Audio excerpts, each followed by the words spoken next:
In every shelter, one dog always rises above the chaos. King Charles isn't a staff member. He isn't trained. But somehow, he holds the yard together. When fights are about to break out, he steps in. When food arrives, he controls who eats first. But what makes him powerful also makes him controversial. Some say he's a born leader. Others say he's just a bully who never got checked. That raises a bigger question. Does King Charles go too far? Today, we'll answer that question based on real dog psychology, shelter pack dynamics, and leadership behavior inside high-stress environments.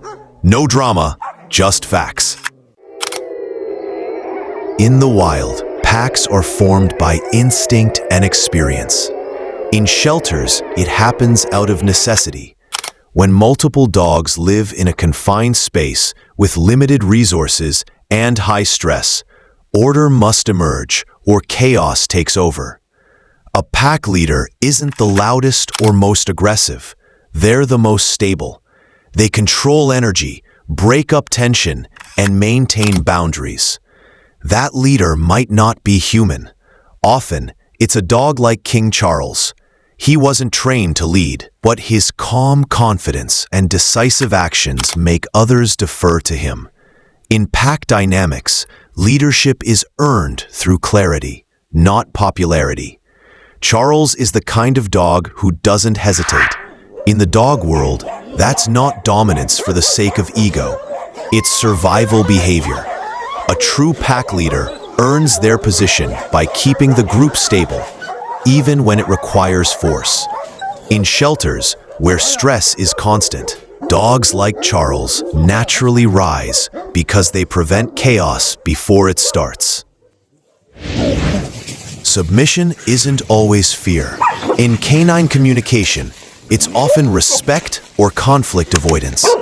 When a dog lowers its body, turns away, or licks another dog's mouth, it's sending a signal. I recognize your rank. Dogs follow the ones who project control, not the ones who shout. Charles, through consistent behavior, has become that figure.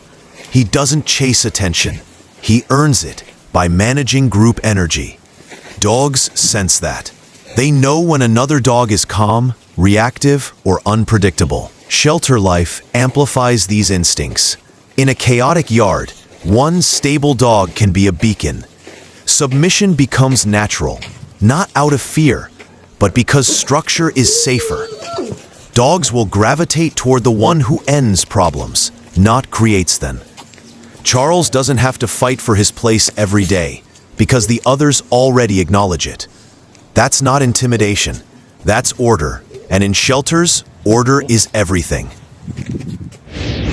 To humans, a quick pin or growl might seem aggressive, but in canine behavior, that's just communication.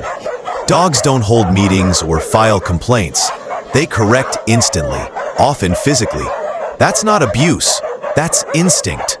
Charles might shoulder check a hyper pup or pin a newcomer who doesn't respect boundaries. These acts aren't fights, they're feedback. In pack settings, dogs test each other constantly. Leaders stop it fast to avoid escalation. In fact, it's the unclear dogs, the unstable ones, that cause real problems. Charles may act intense, but if his corrections are clean, short, and effective, he's behaving within the natural system dogs understand. Shelter dogs can't afford slow communication. Everything's amplified. The more direct the correction, the less chance for injury later. If Charles were truly dangerous, he'd be challenged constantly. But if he maintains peace after correction, then aggression isn't the point. Leadership is. Dogs use a layered system to maintain order. It starts with posture, stiff body, eye contact, tail position. Then comes blocking, physically moving into space to redirect or stop behavior. Only when these signals fail do dogs escalate to physical contact. Charles likely follows this same protocol, even if it happens fast. To human eyes, it might seem sudden, But to dogs, it's perfectly timed. They read each other's intent in microseconds. A shoulder bump, a freeze, or even a silent stare can say more than a bark. When another dog ignores these cues, that's when Charles acts. He isn't random. He responds when boundaries are ignored. That's how canine society works.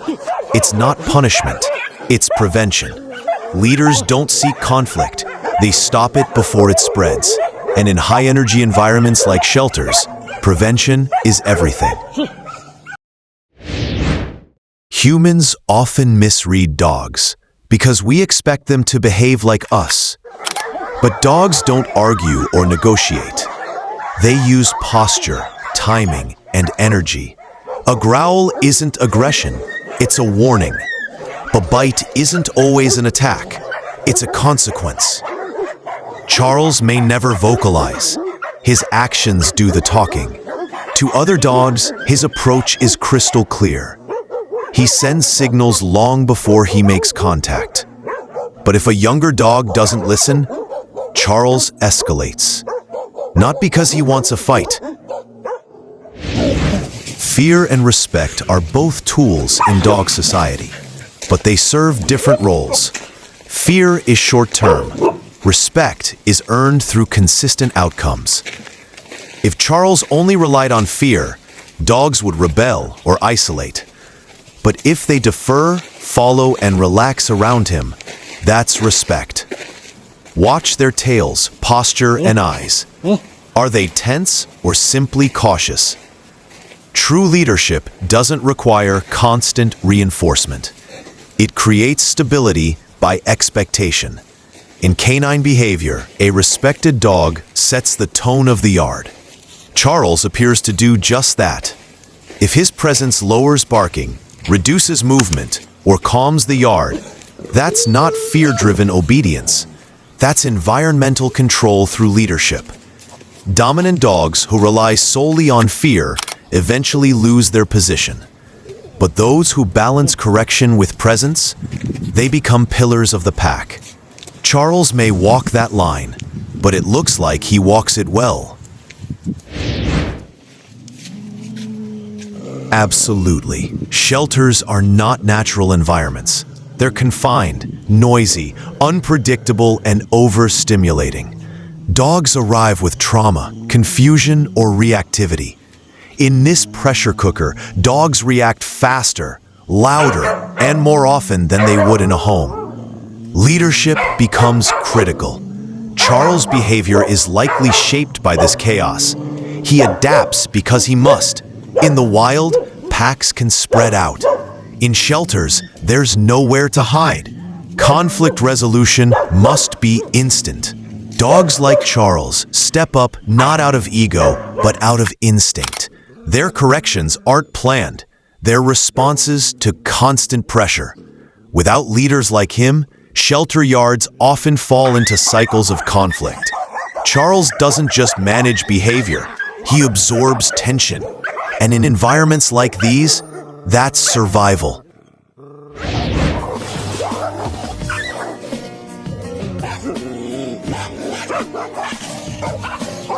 It depends on the context. In a quiet home, Charles' methods might be too much. But in a crowded shelter filled with unpredictable energy, his approach may be essential. Dogs don't use timeouts. They use posture, correction, and presence. If Charles keeps the yard calm, prevents fights, and avoids escalation, then he's not going too far. He's doing what nature demands. Yes, his actions may look harsh, but judged through the lens of canine society, they're structured, controlled, effective. The real danger isn't dogs like Charles. It's when no dog steps up. That's when chaos wins. So no, Charles doesn't go too far. He goes exactly as far as the pack needs him to. And in the shelter world, that might be just enough. What do you think? Is King Charles a necessary alpha, or is there a better way to manage shelter chaos? Share your thoughts in the comments. And if you've seen this behavior in your own dog, tell us how you handled it. Hit like, Subscribe to Pawble for more deep dives into canine behavior and pack psychology. Because behind every shelter story is a language few humans understand, but dogs speak it fluently.